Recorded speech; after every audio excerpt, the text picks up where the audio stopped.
My story. New to Reddit, and I stumbled with this subreddit. After reading your stories, it brought back all the heartache and anger that I went through at the end of my marriage. So, I thought to write my story to give a glimmer of hope to you and to show you that everything turns out good at the end. I am 55 years old. My ex-wife is 50 years old. Married for 23 years, together for 25 years. So, a little background. I am from Alberta, Canada, farm boy, born and raised at my parents' dairy farm. I moved to Ontario to go university and got a bachelor's degree in electrical engineering. After graduating, I went back to Alberta and started working in the oil patch and automation of big oil processing facilities and oil and gas drilling. Made good money, bought a house in the city. A coworker introduced me to my ex-wife. She is an accountant working at a big retail company in the finance department. We clicked immediately and started dating, lived together for 2 years and married. During our time in Alberta, we had 2 kids, boys 19 months apart from each other. Around year 5 of our marriage, she got a promotion that required to move to the HQ office in Ontario. So, I resigned to my job and we moved to Ontario. Rented and kept my house, and bought a new house with my ex-wife there. Found a new job in automation of manufacturing facilities. She quickly rose through the ranks in the company she works for, and now she is a high-level manager in this company. We both make very good money and have a very good lifestyle, frequent family vacations, new cars very often, and paid our house loan very fast, so basically no debt. We had a very social life. We knew a lot of people there, from our university days and from her childhood. In 2016, is where everything went to crap. I got laid off my job, got diagnosed with diabetes type 1 and got home early one day after running some errands to find out that my wife is having an affair with my best friend college roommate. I caught them in the act. He was in our friend circle, he is tall and handsome, divorced for cheating, you know the player type. She begged and said the usual stuff that they all say. That she loves me, that was a mistake, that we can solve this and our marriage is the most important thing to her, blah, blah, blah. I didn't want to reconcile, couldn't think of myself being a prison guard following her everywhere and looking for ghosts around my relationship. I do know my value, so I kicked her out of the house and started divorce proceedings. Called the kids that were at university at that time and told them what their mother did. This put a lot of strain in their relationship, which she claimed that was unnecessary and petty from my part. Called my so-called friends to tell them what happened, and most of them knew. One even told me that this affair has been going on for 3 years.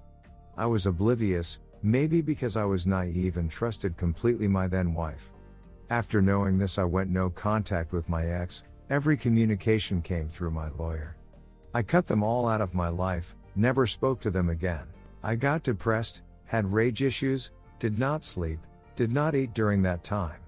Was the worst pain I ever been in my life. Never want to go through that again. I sometimes still have nightmares about it. One day I realized that I could not keep being sorry for myself and start looking how to keep my mind occupied. Started jogging and exercising, started cooking as a hobby, started to learn how to play guitar.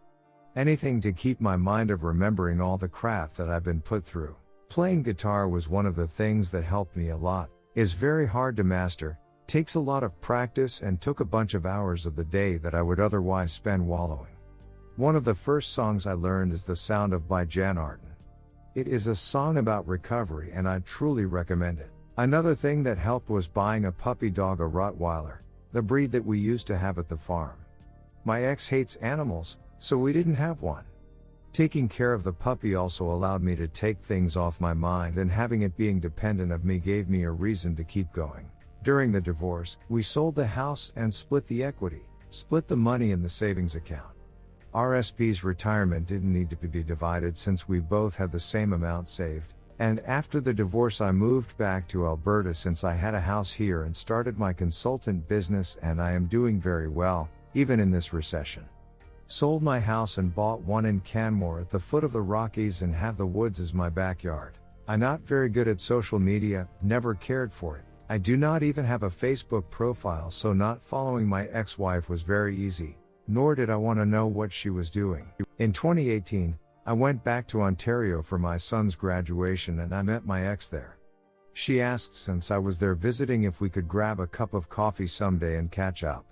I just told her that in hell I would be in better company and then went to ignore her for the rest of the ceremony. Both of my sons moved here to Alberta and they live 40 minutes away from me.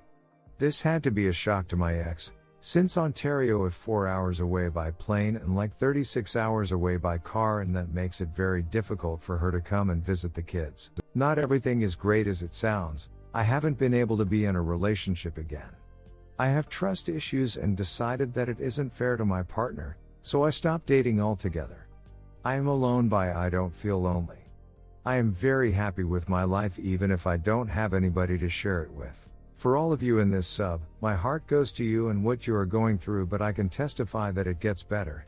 And even if you end up being alone like me, is way better than living with the cheater and the ghost of their infidelity. Update, contact the demon lord. Hello good people. I am writing to you this time to get some advice. Last Sunday I was helping my youngest son to transport a sofa he bought in IKEA to his home. I own a truck. During this he mentioned that his mom ex-wife wanted to speak to me.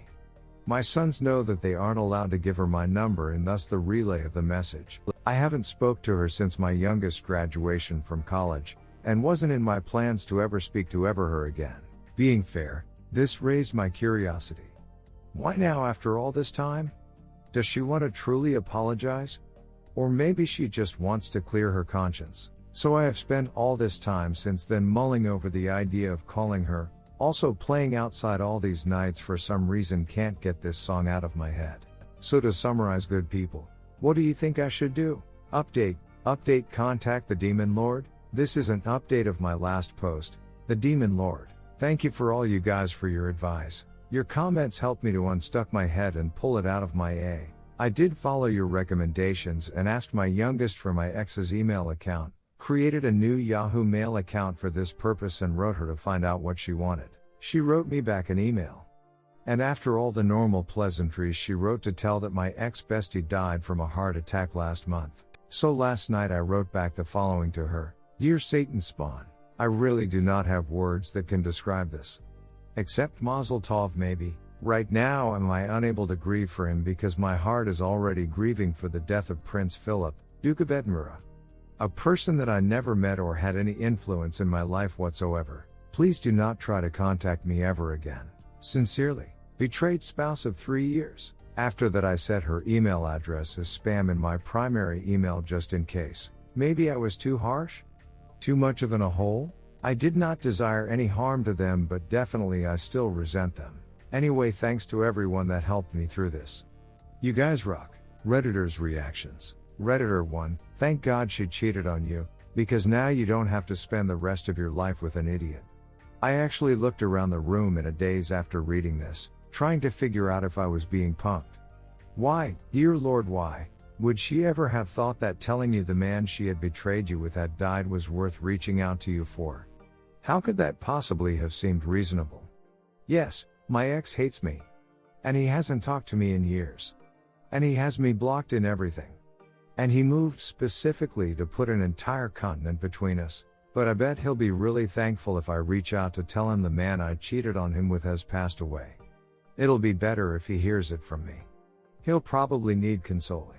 Redditor follow-up, you can draw a direct line between the selfishness required to carry on an affair in a marriage and the selfishness required to reach out for this purpose. Deep down, she knew this wasn't anything to reach out to opt for. She just thought it was an in back into her old life now that any chance of her new one was done.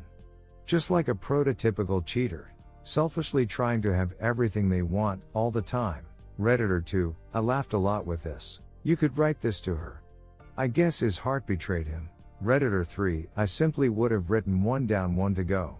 Redditor 4, this is awesome. My take on it is that she's wondering if you would consider reconciling with her now that he is dead. I am morbidly curious. Did she stay with him and or go back to him once you decided to divorce her? Redditor 5, this is hoovering. Keep your guard up. Redditor 6, I mean I don't understand why she thinks you would give a dollar hit. Redditor follow-up, she didn't. She wanted to make sure that he would still emotionally react to the news. Contact her. It wasn't about reconciling, just to make sure he was still bitter and hurt over things. And I guess he confirmed it.